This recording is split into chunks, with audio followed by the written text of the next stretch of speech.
I'd run this moment in my head 100 times. What I'd say, how I'd say it, watching sunsets, muttering lines to myself. Now that it was real, nothing, brain empty. James stood there, fists clenched, jaw tight, eyes full of hate. If I got up, I figured he'd swing, so I stayed seated. I felt bad for him, really bad. I'd already done enough damage. Him and his brothers had probably been through hell since I walked out. I said the only thing I could. I'm not your dad. He blinked. What? I know you're wondering why I left. Your mom, your brothers. The truth is, I'm not your father. He just froze. Anger faded into confusion. His hands dropped. You could see it hit him, like pieces finally fitting together. I stood, slow, motioned for him to sit. He did. I waved Vivian over. 2 beers. This wasn't how I pictured sharing a drink with my son. How's that even possible? He asked. I looked him in the eye. Let me start from the top. First day of high school, science lab, your mom walks in late, new girl from Oklahoma. The only empty seat was next to me. She took it. Back then, nobody sat near me. I was the nerdy kid, invisible. But she didn't know that. She just sat down. I smiled a little. She was stunning, blonde, tall, lean, had that glow. She smiled at me, and boom, I was done. Science was rough. Mr. Rothenberg was a beast. She needed help. I gave it. We studied in the library. Next thing I know, we're hanging out all the time. She passed with a B. We got close. By sophomore year, we had a rhythm. She helped me write. I helped her pass math. First kiss came after Zek's ed class. I was terrified. She wasn't. By junior year, we were official. Football games, dances, parties. Lost our pureness after homecoming. Backseat of my dad's car near the Little League field. I was clueless. She wasn't, but it was magic. James flinched. I skipped the details. Senior year, I got into MIT. She didn't want to stay behind, so she applied to Boston College. We both got in. Rented a small place, took out loans. We were broke but in love. My classes were hell. I studied like a maniac. She made friends, had fun. I thought it was fine. We came back every summer. It all felt solid. I graduated aero engineering. She got a degree in history. We moved back to Denver. Big party. That night, I proposed. She said yes. We got married in her mom's backyard. He nodded. He'd seen the photos, heard some of this before. Started work at Telluride Tech, low-level stuff at first. But I worked my way up. She got a job in medical billing, chill gig. She was planning the wedding, hanging out with friends. After a year or so, I got pulled into a meeting with my boss and 2 mystery guys, military types. They offered me a transfer, more money, no details. I said yes. Told Sandy it was a promotion. We celebrated. Monday, I got handed a top-secret file. Have blue. I was on a stealth aircraft project. Big deal, but classified. I worked longer hours. Sandy had more time on her hands. Her crew from work would go out for drinks. She joined sometimes. I wasn't worried. Maybe I should have been. 3 months in, she calls me. She's pregnant. I lose it, in a good way. Call my mom, my sister, tell the whole damn world. We stay up late that night, planning baby names and nursery colors. We paint the room, buy tiny clothes. Months go by. Then you show up. I was in the delivery room. I saw you come out. Man, I cried. Loud, healthy cry. You were perfect. James was still quiet. I took a sip of my beer and kept going. We were in that new house a year when Sandy started acting different. Subtle stuff. Like she never said our boys. Always my boys. Thought maybe she was just proud, you know? Didn't think much of it. I looked at him. But it stuck in my head. And then, the way she talked about me at parties or church stuff, she'd go, he draws planes for a living. Like I was a damn cartoonist. I let it slide. I didn't want to make her look bad. Plus, I couldn't explain the job. It was top secret. James didn't say anything. Just gave me a tiny nod. I was leading a team building the next stealth jet. Air Force was breathing down our necks. War stuff in the Middle East was heating up. We delivered, though. Plane flew, made headlines. My bosses were thrilled, but it came with even more hours. I was barely home. I leaned back. Still made every game, though, every concert, every school thing. I coached when I could.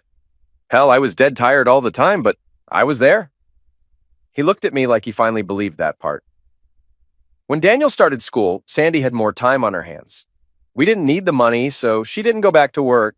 Started volunteering, library, chest cancer fundraisers, all that stuff. She was good at it, made new friends, got real popular. I paused. On the outside, we looked great. Good job. 4 kids, nice house. Everyone saw a perfect family. But behind closed doors, something felt off. I looked at him again. You ever wonder why she signed all of you up for different stuff? James frowned. You mean, like me in baseball, Caleb in football, Eric in volleyball, Daniel in music? Exactly, I nodded. It made no damn sense. 4 kids, 4 activities, no overlap. I thought she was just giving you all space to find your thing, but now I think she was trying to split us up, keep me spread thin, keep me away from you. He stared at the table. Daniel, though. I smiled. That boy had something in him. Music just poured out of him, I always joked. Postman must be a hell of a musician. James gave a half smile. And she never said anything? She'd just smile, never denied it, never laughed either, just that look. Then I went quiet for a second. And then it all fell apart. James looked up. I turned 40. Air Force sent me for a full physical, just routine. I hadn't seen a doctor in years, figured I was fine. Did the tests, blood work, treadmill, all of it. Then the doc checks me, down there, gets real quiet, says I need to see a specialist, fast. I gave him a hard look.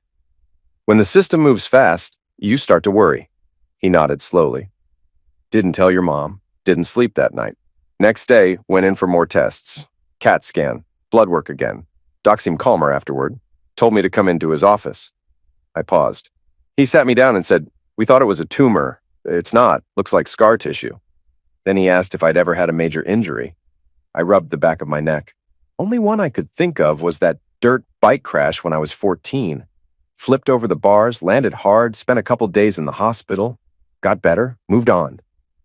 Then he looks me dead in the eye and says, is that what caused your sterility? James blinked. Wait, what? Exactly what I said, I replied. I told him, I'm not sterile, I have 4 sons. I took a long breath. He just said, I don't know anything about that. I'm just telling you what the tests say. I stared into my beer. I walked out. Didn't say another word. James swallowed hard. Next day, second opinion. Same result. Day after that, another doc. Same again. And then? He asked, voice tight. I needed proof, I said.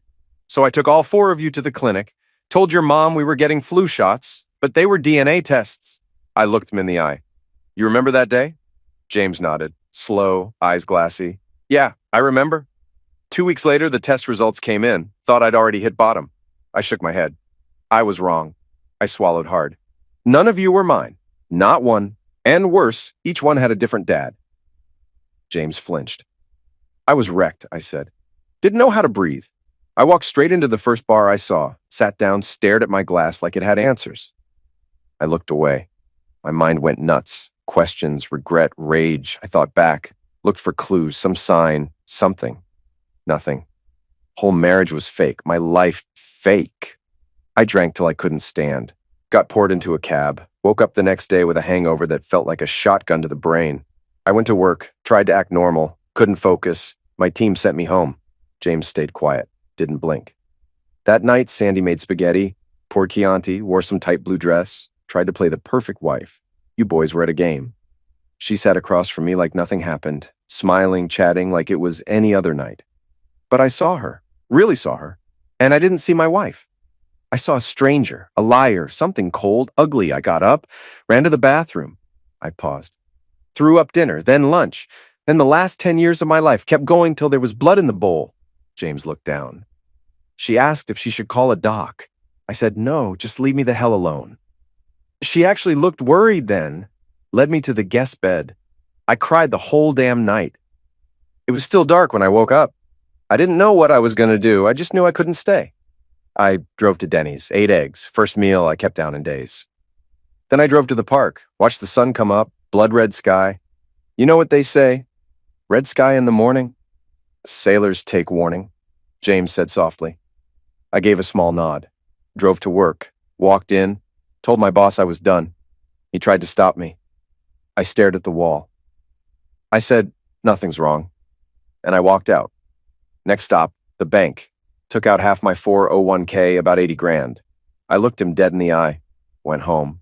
Place was empty. Walked through the house and then felt nothing. Like I'd never lived there. I grabbed a pen, left a note on the table. James asked, what did it say? Just 3 words. I know. Dad. Silence. Got in my truck, drove off, no plan, no goodbye. I passed a hawk flying east, so I went east. I didn't think about you boys. Not at first, just pain, just getting away.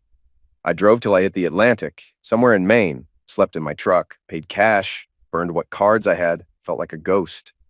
I glanced at him.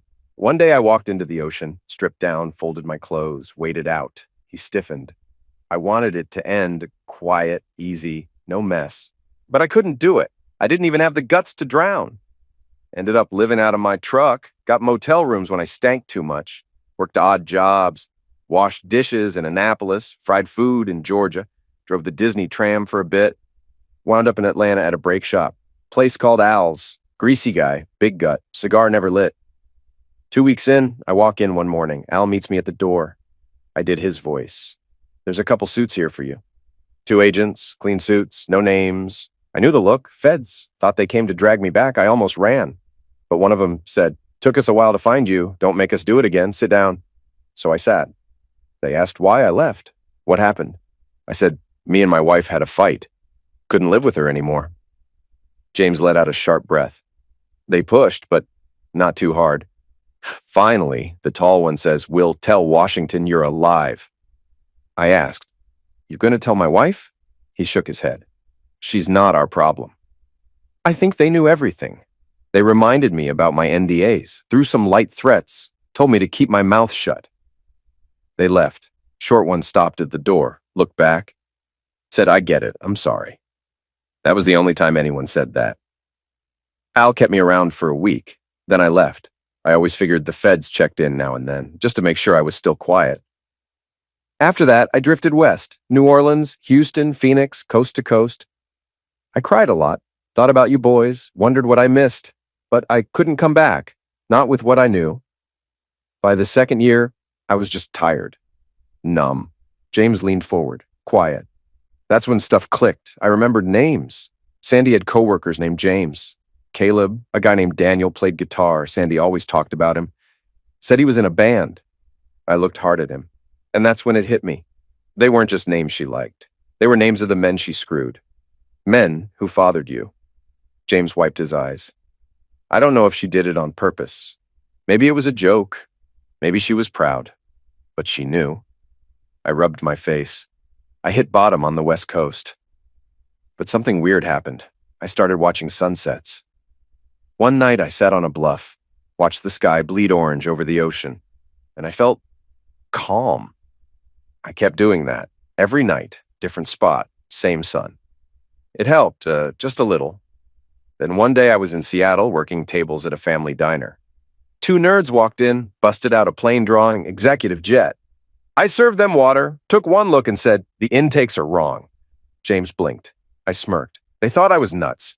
I made a sketch on a napkin, showed them how to fix it, told them it'd boost engine power. About 23%. They left me a fat tip. Next day, a guy in a suit walks in, same sketch, with my changes added. He asks, "You do this?" I said, "Yeah." He said, "Can we talk?" I said, "Order lunch first." James cracked a smile through the tears. Guy's name was Brad. Said they were building that jet. My fix made it better. He wanted me on board. I thought about it long and hard. A week later, I said yes. We flew to San Diego, signed contracts, drew up patents. I became a partner, started building again. The feds showed up once, checked my papers, gave me looks, but I was clean. And the money, it came fast. Airbus, Boeing, started licensing my designs. Checks came monthly. I bought a beach house, sat on the porch, watched the sunset every night. Kept quiet, kept working.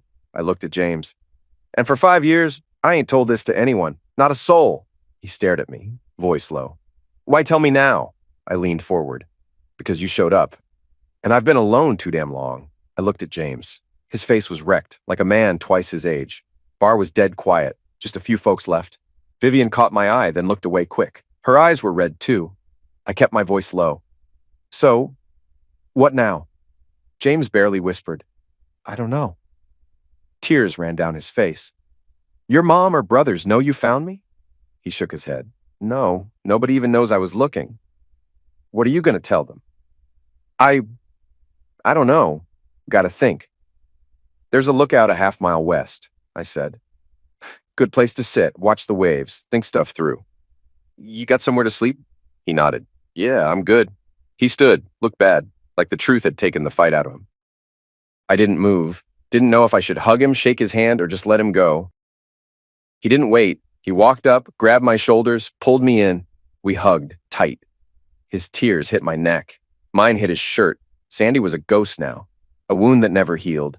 But you boys, you were never fake. You were mine, blood or not, and I left you. Walked out when you needed me most. I still cry over that. Still carry it, might always. James pulled back a little, voice low. Can we talk tomorrow? I'll be here, I said. He nodded, turned, and walked out. I dropped back in my chair. Heart felt like a stone. Whole past just crashed into my now, and I had no clue what the hell to do with it. Vivian walked over, slid into the seat next to me, set down 2 cold beers, took a long pull from one. We didn't speak for a while. Then she said, quiet but clear, I saw him come in. Kid had storm clouds on his face. Thought maybe I'd have to break up a fight. She glanced at me. I stayed close, just in case. Didn't mean to eavesdrop. She paused. I heard it all. She reached over, hugged me, real soft, voice shaking. I'm sorry. I stared at the table. What the hell do I do now? You're not my son. That line wouldn't stop playing in my head. Over and over. The way he said it, the look in his eyes. I think he said more, but I didn't really hear it. That one line hit like a hammer. I wasn't made from love, that's what I kept thinking. Then what? A lie? A mess? I stumbled out of the restaurant, barely holding it together. Got back to my hotel in Pacific Beach, shut the door, and sat on the bed. Nothing made sense. I wanted my family back, but I knew I couldn't fix this. Still, I had to keep going. I had to stay solid for my brothers. I'd been the man of the house for 5 years now. No way I could fall apart. That night, I laid in bed, staring at the ceiling. My brain ran through every memory. Little League, family dinners, him sitting next to me, helping with math, holding my head when I was sick. All good memories, not one bad. Grief had me in a chokehold till sleep took over. Next morning, cold air hit me when I opened the door. I didn't sleep well, didn't feel any better, but I knew what I had to do. Threw on a t-shirt, shorts, shoes, and started walking to his place. It wasn't far, but damn, it felt like miles. I got there at 8 o'clock, rang the bell. He opened it fast, like he'd been waiting. He looked at me, hopeful, scared. You want to come in? He asked. I shook my head. Nah. I heard what you said yesterday, I told him. But I've got questions. I need time to sort it all out. He just nodded. Quiet. I'm heading back today, I added. I'll figure things out on my own. What about your brothers? He asked. What are you going to tell your mom? I don't know yet. I looked at him hard. You raised me. I don't care who made me. You're my dad. He looked like he was about to fall apart. I kept going. I don't know who the bio guy is, but he ain't my father. You are. Always were. We both teared up. I stepped in and hugged him. Daddy, I said under my breath. He held me tight like back when I was small. I could feel him shake from crying. You think we can come back? I asked. I don't know how my brothers feel, but I want this. I want you. He stepped back, wiped his face. I want that too, he said. More than anything. But I don't know how. I can't face your mom. That wound, it's too deep. I don't know if I'll survive that again. We ended up in the kitchen. He made coffee. We sat at the table. Ocean waves crashed outside. Seagulls hovered nearby. Dad, I said, you gave us everything. I know Mom hurt you. She hurt all of us. But she's still Mom. Since you left, a lot's changed. He nodded, eyes dark with regret. I still don't get how she did that. But I get what you told me. And I want you to hear this. You're my dad. You were there when it counted. And yeah, this is messy, but we'll figure it out. His shoulders dropped, like something let go inside him. He looked taller, more sure. He got up and hugged me again. Thank you, he said. Please forgive me. I'll do whatever it takes. I want to fix things for all of you. He held me like he used to, then looked me in the eye. I'll give you guys everything. Whatever I have left, it's yours. So will I said. We hugged one more time. Then I left. The drive back to Colorado took 16 hours. I split it into 2 days, crashed near St. George, Utah. As I drove, old memories rolled in. As a kid, I never really knew what Dad did. He left early, came back late. But bills were paid, food was in the fridge. We were never rich, but we were fine. I had an allowance, enough for sodas and games. Watching my brothers got me bonus cash. I'd hear stuff about planes, military stuff, but nobody said much. Sometimes men in uniform came over. Me and my brothers joked he was a spy, stealing secrets from Russians. He was our hero. And even with that secret agent life, he still played catch with us. Then came the day he left. I was 16, came home early, dropped my bag, hit the fridge. Mom always bitched about drinking from the carton, but no one was home. There was a note on the table. It said, "I know, that's it." I thought I wrote it, or it was for someone else, whatever. I turned on the TV. Simpsons reruns. Later, I went upstairs to do some homework. Caleb and Daniel came home, ran straight to the yard. Eric was probably still at a buddy's. Then I heard it, a scream. Not just a cry, something raw, like an animal getting torn open. I ran downstairs. Mom was on the floor holding the note to her chest, shaking, broken. Caleb and Daniel didn't hear, too far out back. I helped her up, took her upstairs, sat with her while she cried. She clung to me. She didn't say much. I don't even remember any words, just the sound of pain. After a while, she quieted. I laid her on the bed. She grabbed Dad's pillow and held it like it could bring him back. I backed out and shut the door. Downstairs, the boys were at the table. "Where's Mom?" Caleb asked. "Upstairs, she's sick," I said. "What's for dinner?" he asked, like nothing was wrong. "I don't know, let's wait for Dad. He'll figure it out." "Yeah," Daniel said. "He always does." We waited. After a while, they fired up the Xbox. Trash talk filled the house like always. But something in me said, nothing's going to be the same again. I went back upstairs. Mom was still wrapped around Dad's pillow. The room was dim, just the table lamp glowing. "Mom?" I said, real soft. No answer. "Mom?" She moved, eyes swollen and red. "When's Dad coming home to make dinner?" I asked. Her face crumpled. "He had to go away for a bit," she said, voice shaky. "Can you be the man of the house tonight? Make some mac and cheese for your brothers?" "Yeah, what about you? You coming down?" She shook her head. "I don't think so. Can you handle it?" I got it. I'd made it before. Boiled the noodles, stirred the cheese, called the boys to eat. Dinner was mostly jokes and Xbox talk, school fights, basketball game next week. No one really said much about Mom or Dad. Afterward, Caleb did the dishes. I went back up. She was still in bed, holding that same damn pillow. Barely moved when I walked in. Next morning, we got ourselves up, dressed, poured cereal, headed to school. Nothing too weird. Mom sometimes slept in. But when I got back that afternoon, dropped my bag, grabbed milk from the fridge, something felt off. My brothers came home loud as always, laughing, fighting. I went upstairs. She still hadn't moved. "Mom, you okay?" I asked. Without turning, she whispered, "Order pizza for you and your brothers. There's cash in my purse." I went around the bed, grabbed her wallet, looked at her. She looked rough, hair greasy, same clothes, face pale, eyes dead. She looked gone. I got scared. Dad usually called, even when he was away. Nothing this time. I called his cell, straight to voicemail. Left a message. No call back. I panicked a little. What if something happened? Was that why she was like this? I didn't tell the boys. Couldn't. Just cried into my pillow that night. Next morning, I checked on her again. "I'm okay, baby," she said. "Get your brothers ready for school. We'll talk tonight." That talk haunted me all day. Couldn't focus in class. Just kept waiting for the final bell. When I got home, Aunt Lauren was there, cleaning, doing dishes, not good. We called her Aunt, but she wasn't family. Just close with Mom. Used to work together, I think. Seeing her there? Bad sign. I went to my room. Mom's door was shut. I sat on my bed, quiet. Sometimes a tear would roll and I wouldn't even feel it. The boys came home straight to the Xbox, like nothing was wrong. I wondered, how could they not feel this? Lauren made dinner, called Eric to set the table, then us. We sat down. Mom came down too. She tried, clean shirt, maybe brushed her hair, but she looked hollow. Sat in her usual spot, no plate for Dad, and just like that, everything went still. No jokes, no teasing, no dumb fights. We all knew. I kept glancing at her. She moved food around, but didn't eat. Kept dabbing her eyes. Then she spoke. "Boys." We froze. Lauren reached over, grabbed her hand. "I did something awful," Mom said. "Your dad? He's hurt. He left me." Silence. "I don't know when he's coming back. Maybe never. But he loves you. He didn't leave because of you." She looked at each of us. When her eyes hit mine, we both cried.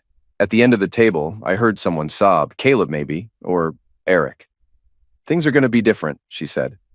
But we're still a family. We'll respect his choice. We won't talk bad about him. This is my fault, not his, not yours. Lauren squeezed her hand. You've all been good boys. He's proud of you. Then she got up and left the room. No one touched the food. One by one, my brothers left the table. I sat there, couldn't move. Lauren stood, started clearing plates. I helped her, like always. She looked over at me. James, she said, you're the oldest. Your brothers are going to need you now. She looked me dead in the eyes. Your mom, too. She's going to carry this a long time. You got to be there. When she breaks down, you hold her.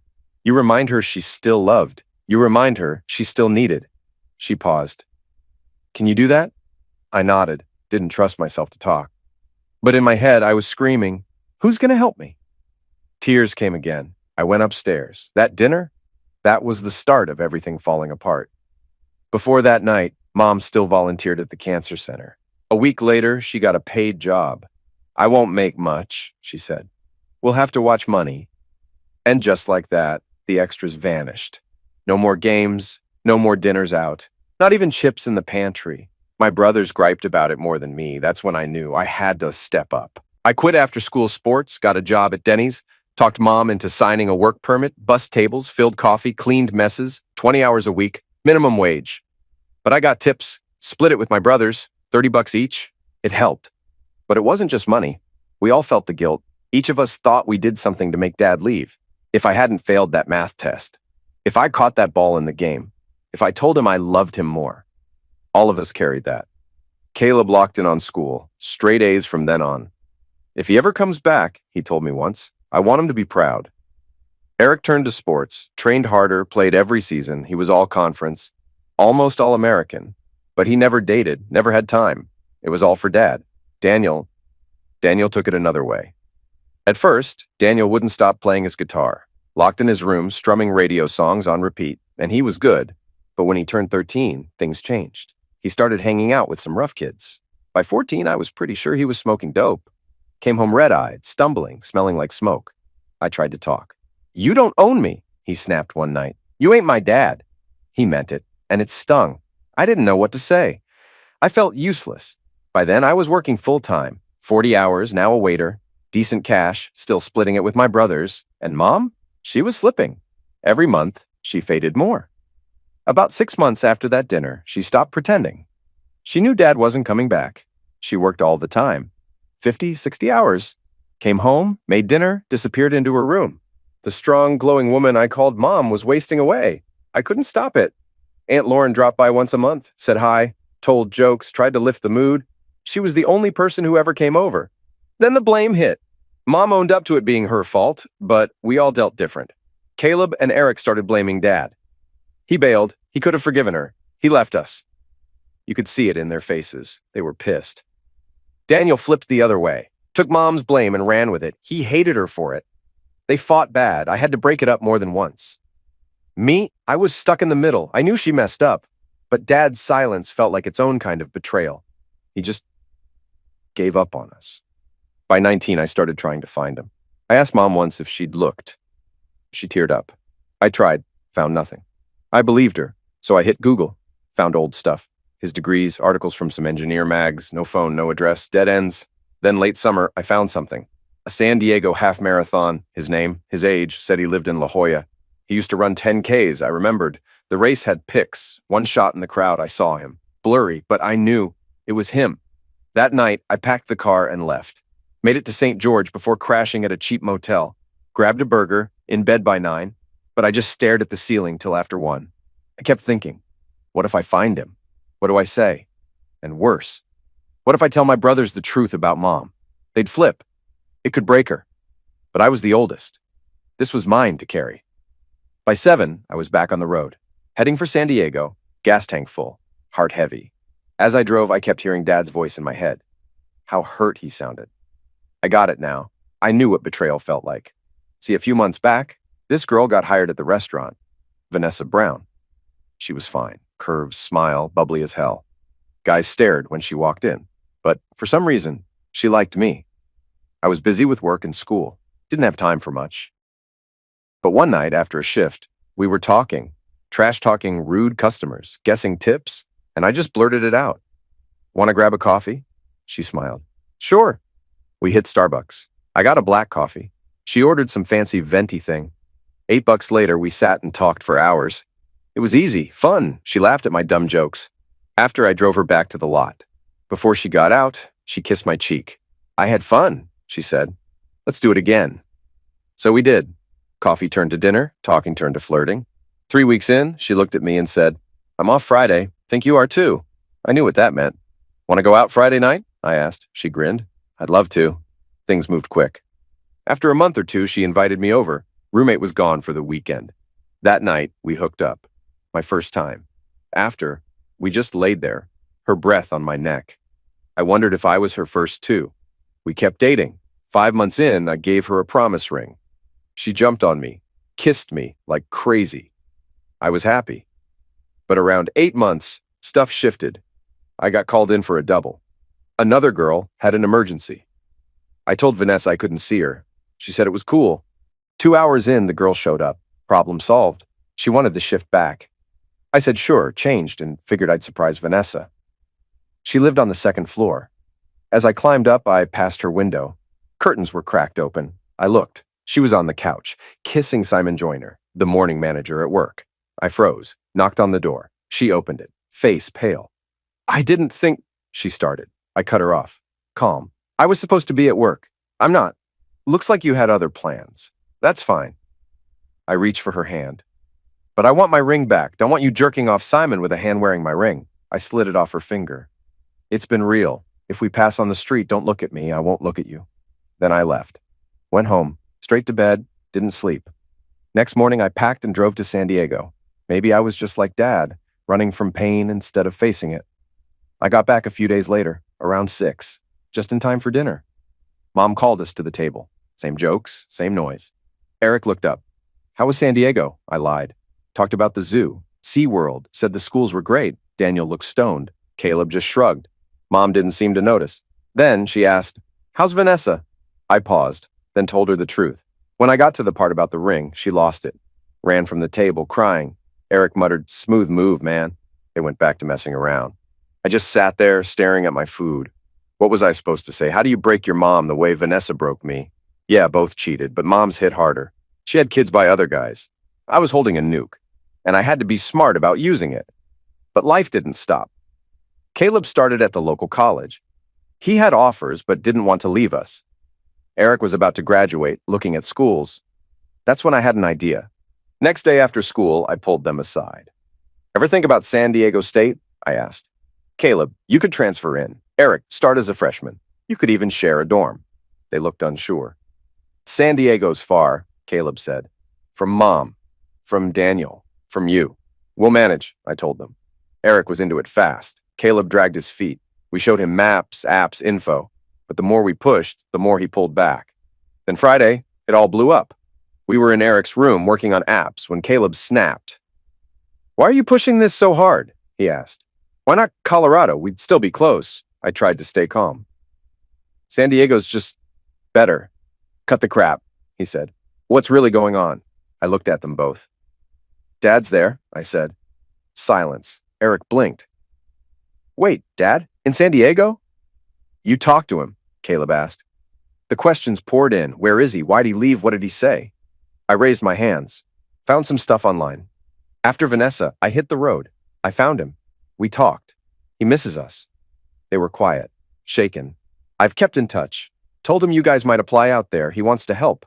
I added, Mom can't know. She broke him. He's still not okay. What happened between them? Eric asked. Let him tell you. Caleb stood. We're going. Winter break. Break was 3 weeks out. They started planning, said it was for college, but we all knew what it was really about. Mom said yes to the trip. I think she knew it meant more than school. I backed her up, even if it hurt. Daniel, that was a different story. I could see him slipping. Grades, mood, the works. I had a bad feeling dope wasn't the only thing now. The vibe at home shifted. Caleb and Eric were hyped. Campus maps, plans, dorm talk. I emailed Dad. He was buzzing too. We talked about how he'd handle it. Still hadn't figured it out. Mom, to her credit, supported the trip. Saturday morning, we packed the car. Be safe, she said, then turned and went inside. Daniel and I hugged them. I pulled them close. Go easy. You don't know what's up ahead. Take it slow. They nodded. Understood more than they said. They called every few hours.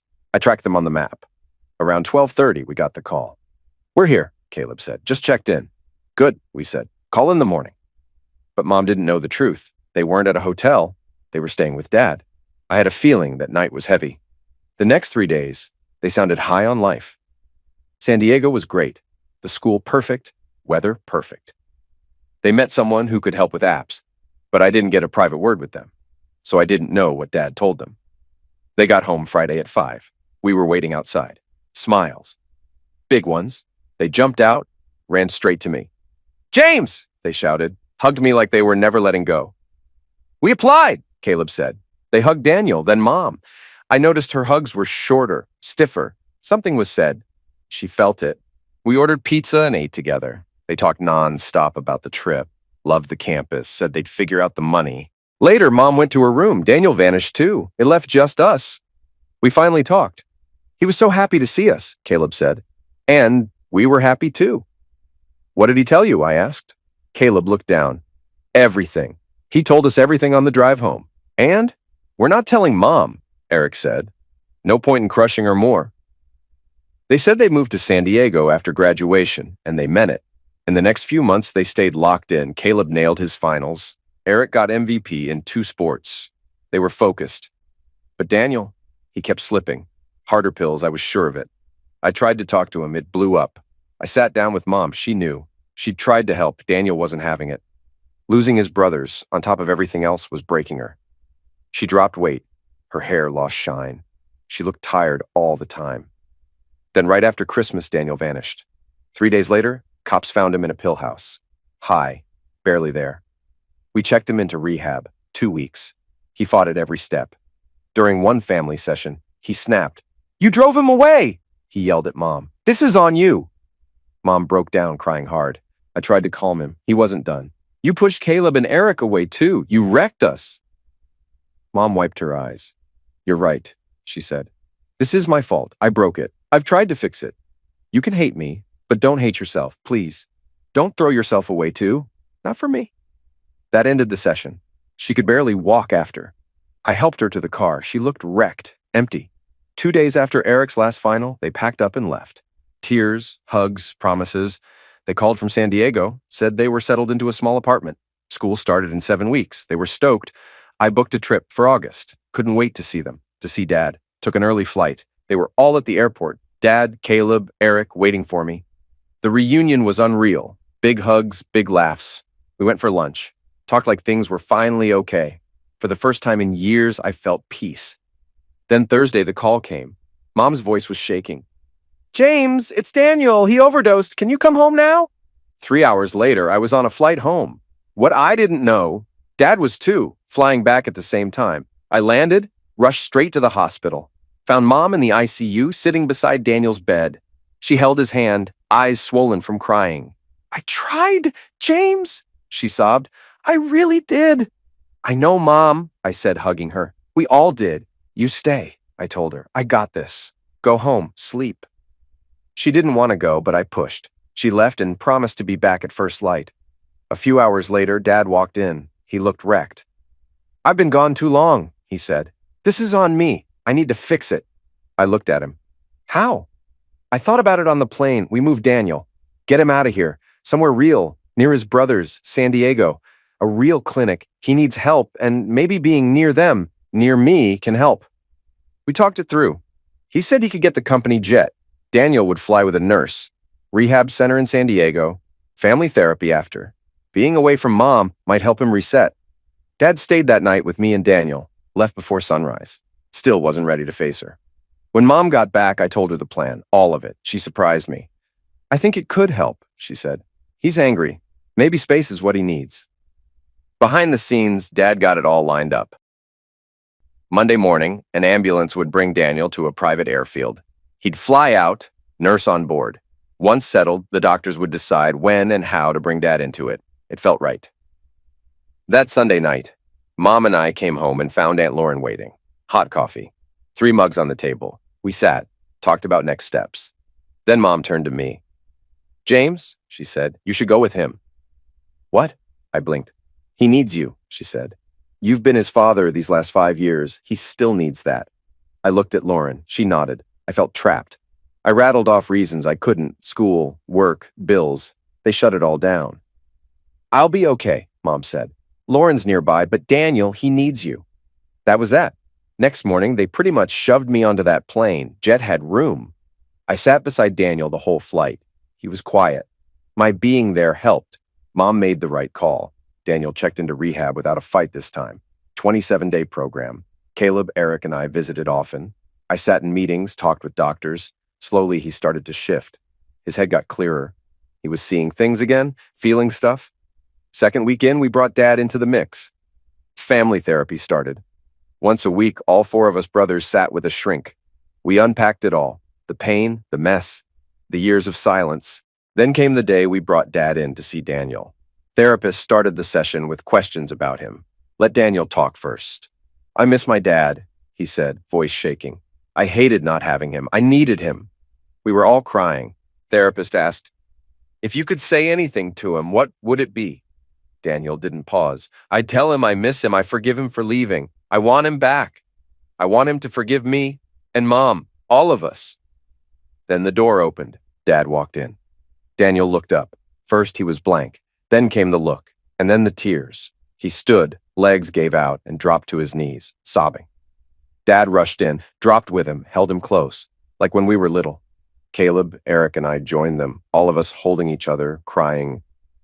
No one said a word. That day changed something. Daniel was different after that, softer, brighter, alive. Therapy kept going. We were finally working through it. But one thing stayed untouched. Mom, Dad never brought her up.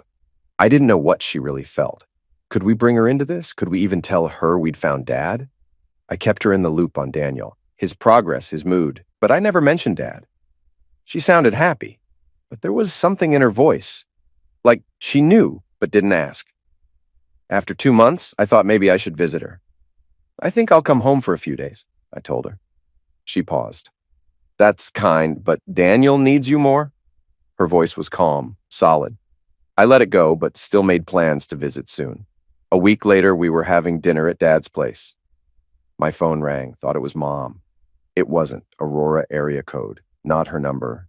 Aunt Lauren. Her voice shook. James, your mom's gone.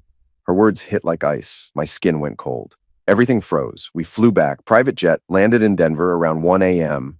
Aunt Lauren was waiting. Hugs, tears, quiet. Dad booked a hotel. We begged him to stay with us. He couldn't. Said he wasn't ready. The funeral was small, cold day, sky gray, pines all around the grave. Mom would have liked it. The 4 of us stood shoulder to shoulder, silent, lost. Only one of Mom's brothers showed. Few coworkers, fewer friends. Since Dad left, she hadn't made many. I planned the service, but really she did. Left everything. Music, plot, flowers. She knew. After it ended, Aunt Lauren pulled me aside. James, she whispered, your mom left you these 2 envelopes. She made me promise not to tell anyone she was sick. Call me after.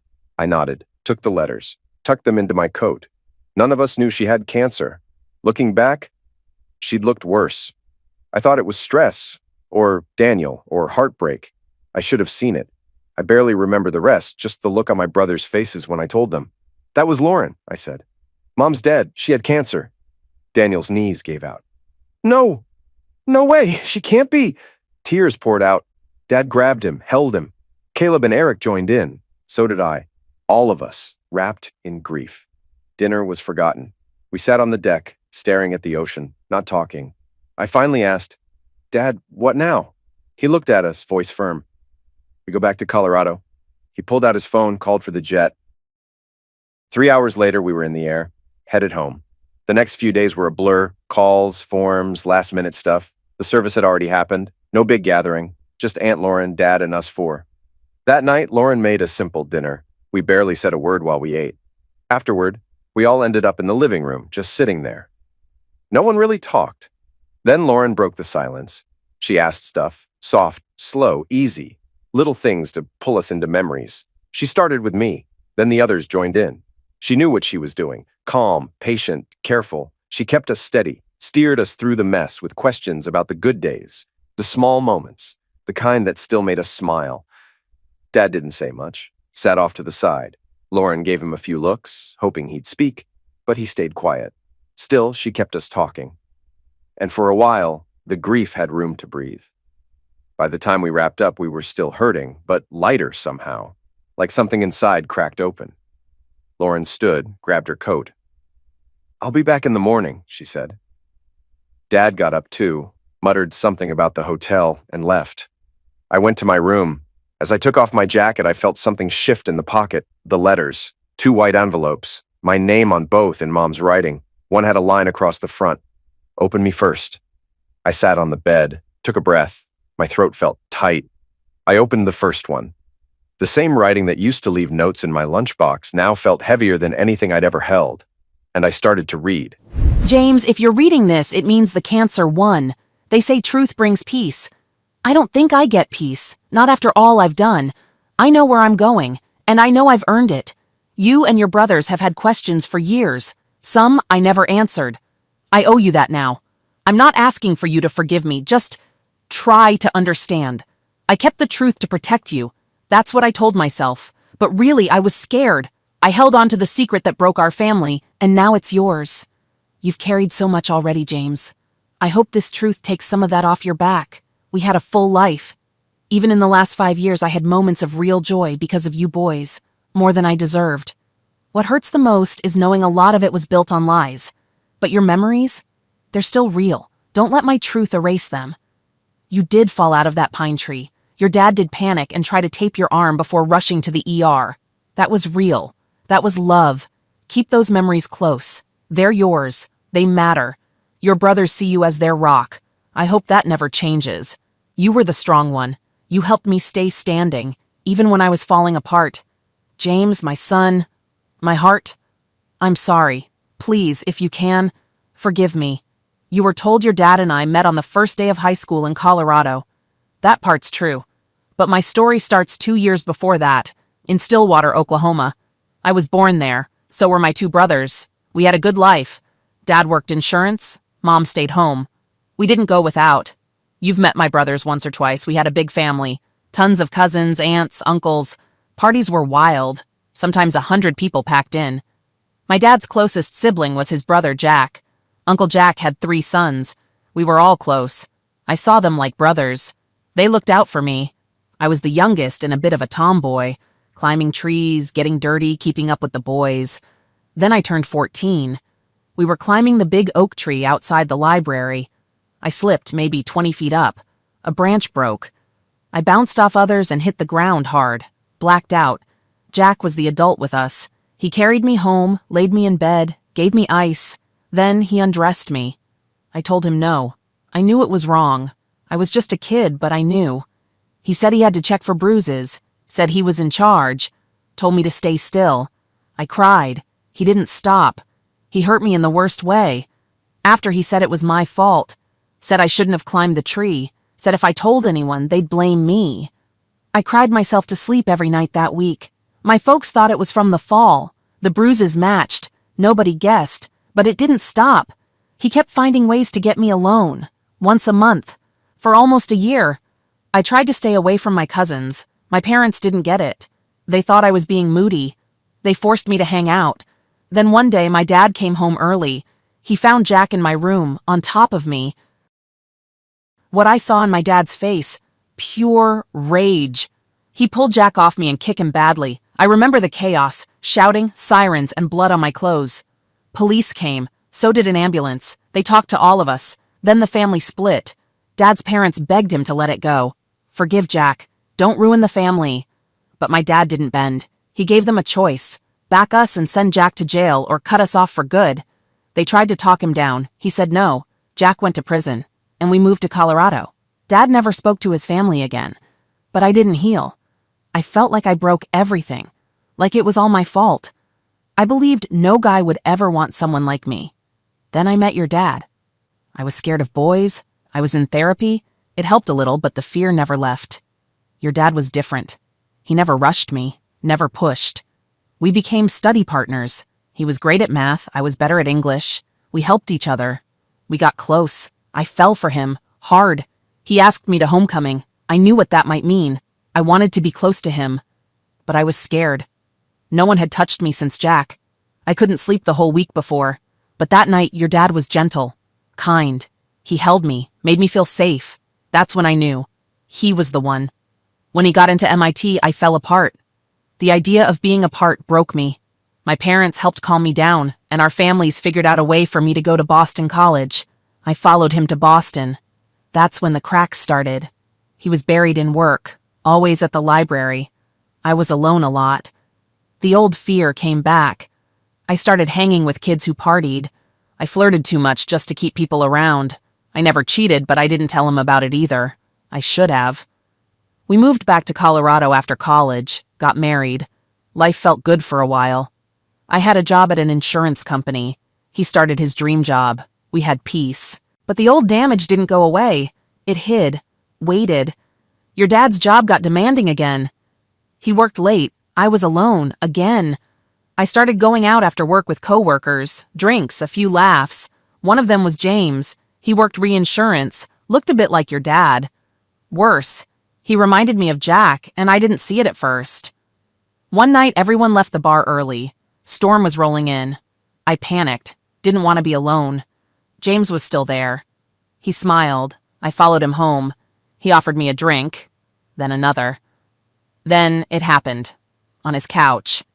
I cried in the shower that night. Didn't say a word to your dad. Next day, James came to my desk. I tried to say it was a mistake. He grabbed my arm, pulled me into a supply closet. "Don't say that out loud," he said. "People will hear." He kissed me. I pulled back. He got rough. Suddenly I wasn't a woman anymore. I was that scared girl. He hurt me in the worst way. Then whispered, "You're mine now. You'll come when I call." And I did. Out of fear, out of shame, out of guilt. It happened for months. I hated myself more every time. Then I got pregnant. I prayed it was your dad's. I begged God to make it his. James backed off while I was pregnant. Showed up maybe twice. Then right before you were born, he found me again. He was mad. Told me to name you after him. "In my honor," he said. I cried. I begged, but I agreed. "James, I thought you were your dad's son. You looked like him. We both believed it. We loved you. From day one. You were my light. You saved me, just by being born." After I went back to work, James came back too. The misuse started again. Then he brought his buddy, Caleb. They took turns. My life became hell all over again. I got pregnant a second time. I thought maybe that would make them back off. It didn't. Near the end of the pregnancy, James showed up at our house. He forced himself on me in your dad's bed. Then he said I had to name the baby Caleb. "For my friend," he said. "If you don't, I'll be back the day after he's born." So I gave in. Again. Your dad never had a clue. I asked myself every day, how could he not see it? The fear in my eyes? The pain? After a while, I started to blame him. It wasn't fair, but I did. I felt like he should have known, should have saved me. Even though I never told him anything, I felt alone. When Caleb was born, James got moved to the East Coast. I was so relieved, finally free. But I wasn't okay. His misuse changed everything. How I saw myself, the world, and your dad.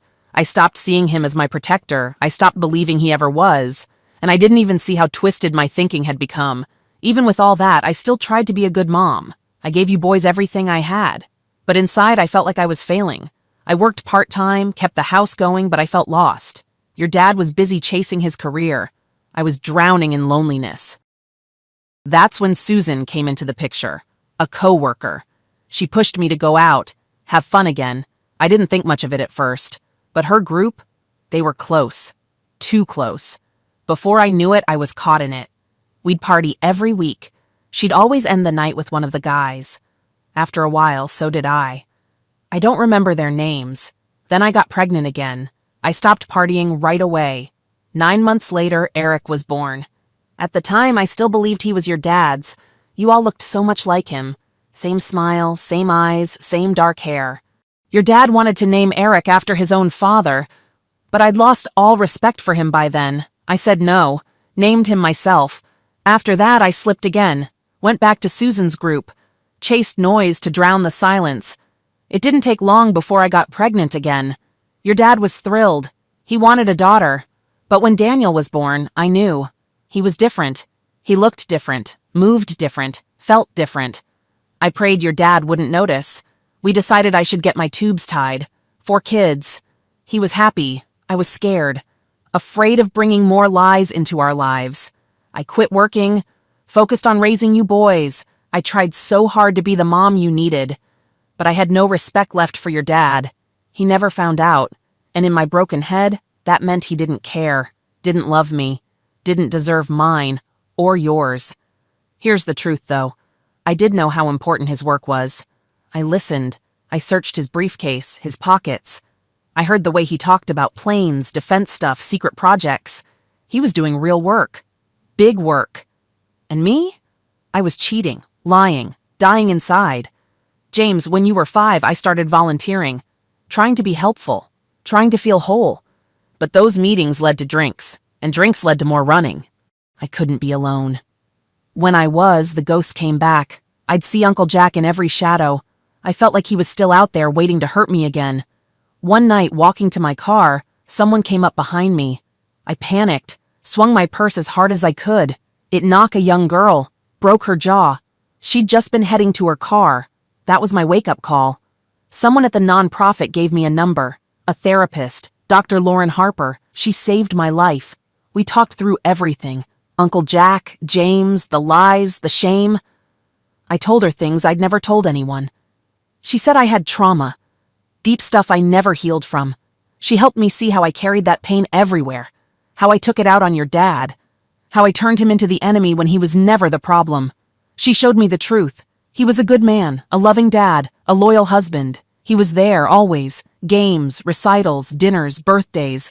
Never missed one, not once. And I tried to tear him down. But Lauren didn't just help me see it. She became a friend. She stood by me, showed me what real love looked like. She gave me the push I needed. When I told her I didn't think Daniel was your dad's, she broke down, begged me to tell him, but I couldn't. He didn't believe in therapy, didn't believe trauma was an excuse. He believed in one thing: own what you do. I knew if he found out the truth, it would break him. And it did. I don't know how he figured it out. Maybe Lauren, maybe something else. But one day he left a note. I know. And he was gone. You remember what came after. You stepped up. You kept us going. James, I've never been prouder of you than I was in those weeks, or any day since.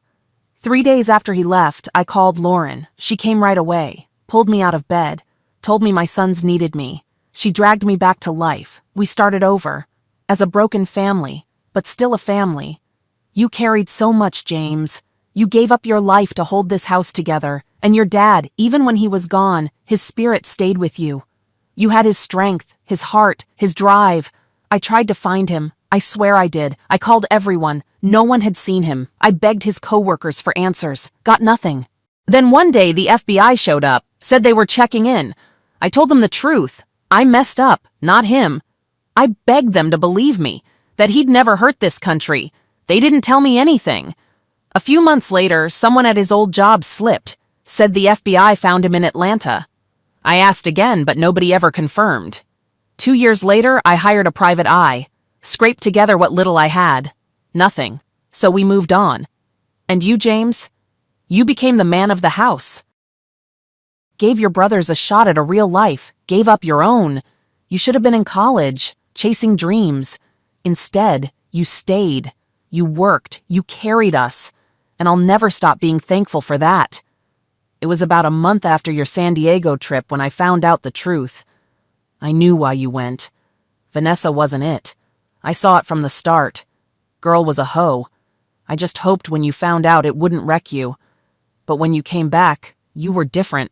Stronger, more clear-headed. You saw your brothers better. You saw me better. While you were gone, I started feeling off. Food tasted weird. Stomach hurt. I kept losing weight. I finally saw a doc. They said it was cancer. Ovarian. But it had already spread. There were things they could try, but not for long. It was going to take me. Around that same time, I was digging through your dad's desk, looking for insurance stuff, and found the DNA results. Just like your dad years ago. I saw the full truth, and it crushed me. Right then, I got it. Why he never came back. If I were him, I wouldn't have come back either. That broke something in me. I thought about ending it, more than once. But Lauren, Dr. Harper, talked me down, said I still had things to do. So I made a plan. First, get you boys set, safe, moving forward. I pushed Eric and Caleb to go to San Diego State. Then I pushed Daniel to go too, because I knew if he went, you would stay close. You'd look after him. That's who you are. I had 2 reasons.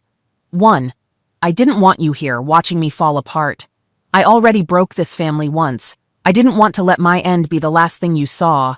2, I didn't want to go out as some kind of hero. I don't deserve that. I wanted you boys to live your lives, not just survive them. That's what your dad would have wanted. When Eric and Caleb got in, I felt relief. When Daniel relapsed, it gave him a way in. I hated using you to get him there, James, but I believed it was the best shot for both of you. Now, as I lay here, I think about the good I did manage to bring into the world. You, Caleb, Eric, Daniel, my boys, my reason for everything. James, you need to look out for them. Daniel still carries so much pain. Maybe knowing the truth will help him let go. I hope so. There's one last thing I need you to know. Last year, a friend said she saw your dad in San Diego. Just the thought that he was still out there, still breathing, maybe open to reconnecting. It gave me peace. James, find him. I know I don't have time left. But the idea that he might come back, be there for you boys, maybe even find a way to start again, that lets me rest. Tell him my story. I don't expect forgiveness, but he needs to forgive himself. He needs to know he can still do good. I never divorced him, and no matter what DNA says, he's still Daniel's father in every way that matters. He raised him. He loved him. He'll still love him. That FBI guy who came by, he might know where your dad is. Try him. Ask for help. I know it's a lot, but it's worth it. The pain's worse now. Nights are shorter. I know this is how it ends, and I accept that. I loved one man, and I broke him. I built a family on lies. And the truth always shows up sooner or later. Even after he left, your dad still held this family together. He gave you boys love, strength, and purpose. He never deserved the blame, not one bit. James, he's your father. Blood or not. He showed up. He stayed when it counted. Find him. If he asks for forgiveness, give it to him. Let him be your dad again. Let him come home. Let this healing start. I know you want to come home, but don't. Please. Let me go on my own. And you, stay with them. Be the man you've always been. Every day I picture you boys together again, with him, with your dad. If you find him, tell him I'm sorry. Tell him I loved him. Do it for me. Love always, Mom. P.S. The other letter is for your father. It's all in there. If you find him, give it to him, please.